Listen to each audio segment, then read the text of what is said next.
Hello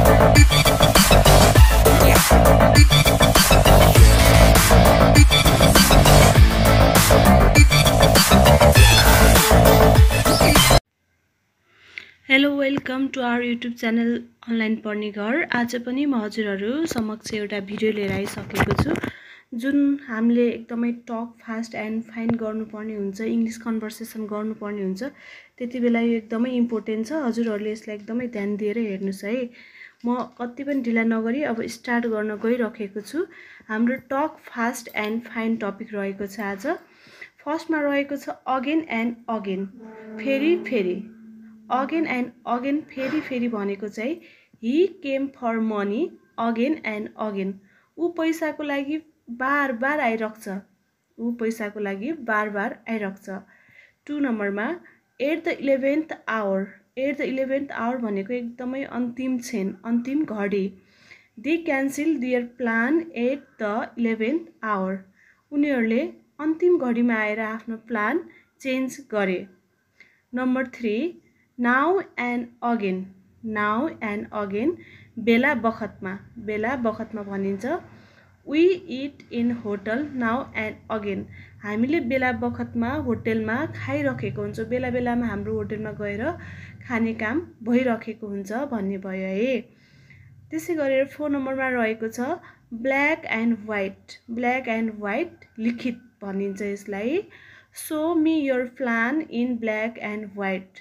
so me your plan in black and white. तिम्रो plan मलाई black and व्हाइटमा देखाऊ भनेको भयो है। त्यसै गरेर 5 नम्बरमा रहेको छ अल इन अल। सर्वे सर्वा भनिन्छ, सर्वस्व भनिन्छ है। All in all. The principal is all in our college. हाम्रो कलेजको सर्वे सर्वा भनेको नै को हो त? प्रिन्सिपल हो भनेर भनियो है। The principal is all in our college. Number 6 back and belly. Back and belly, खाइलाई। खाइलाई भनिन्छ यसलाई। The man works day and night for back and belly। मा एउटा मान्छेले रात दिन खाइनलाई एकदमै काम गरिरहेको छ भनिन्छ नि, त्यसलाई ब्याक एन्ड बेली भनिन्छ। रात दिन दुःख गरिरहेको छ भन्नेलाई चाहिँ हामीले ब्याक एन्ड बेली भन्छौँ। हामीले अगेन अगेन जान्यौँ, एट द 11th आवर जान्यौँ, नाउ एन्ड अगेन जान्यौँ, हामीले ब्ल्याक एन्ड व्हाइट जान्यौँ, अल इन अल जान्यौँ। त्यसै गरेर हामीले अर्को कुन जान्यौँ त? ब्याक एन्ड बेली जान्यौँ। हजुरहरूलाई यो 6वटा मैले पढाएँ, यसमा कति पनि कन्फ्युजन छैन होला है। यति भनिसकेपछि त हजुरहरूले इजिली बुझिसक्नुभयो। त्यसै गरेर मैले अरू पनि लेखेको छु। आज मैले हजुरहरूलाई 12वटा बनाएको छु। अब हामी अरू हेर्छौँ। हाम्रो नम्बर 7मा के रहेको छ त? नम्बर 7मा रहेको छ ब्याग अफ बोन्स। हाड र छाला। ब्याग अफ बोन्स भनेको के भयो त? हाड र छाला। The dog is so thin just a bag of bones. त्यो कुकुर एकदमै दुबलो छ, त्यसको ब्याग अफ बोन्स, हाड र छाला मात्र रहेको छ भनेको है। उसको हाड र छाला मात्रै छ, मासु छैन, एकदमै थिन छ भनेको भयो।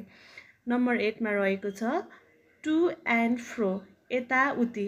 टु एन्ड फ्रो भनेको यताउति। The lion is walking to and fro in the zoo. एउटा चिडियाखानामा सिंह यताउति हिँडिरहेको छ। The lion is walking to and fro in the zoo. 9 number bread and butter, रोजी रोटी। My job is just enough for bread and butter. मेरो कमाएको पैसाले, मेरो जबबाट आएको पैसाले खाना लाउन मात्रै पुग्छ, सेभिङ त हुँदै हुँदैन। रोजी रोटीको लागि मात्र काम गरेको छ, त्यसैको लागि इनफ छ भनेको भयो। त्यसै गरेर 10 नम्बरमा चाइल्ड्स प्ले, यति सजिलो काम, बच्चाको काम। Managing a program is a child play for him. उसलाई एउटा प्रोग्राम व्यवस्थापन गर्नु बच्चाको खेल जस्तो लाग्छ। 11 नम्बर फेस टु फेस, आम्ने सामने। You can talk to him face to face. तिमी उसँग गएर आम्ने सामने कुरा गर्न सक्छौ मजाले भनेको भयो। 12 नम्बरमा रहेको छ फास्ट एन्ड फाइन, छिटो छरितो। He does his painting quite fast and fine. उसले आफ्नो पेन्टिङ एकदमै छिटो छरितो राम्रोसँग गर्छ। यति नै रहेको थियो, मैले 12वटा लिएर आइसकेको थिएँ। Thank you guys, see you next video, bye by.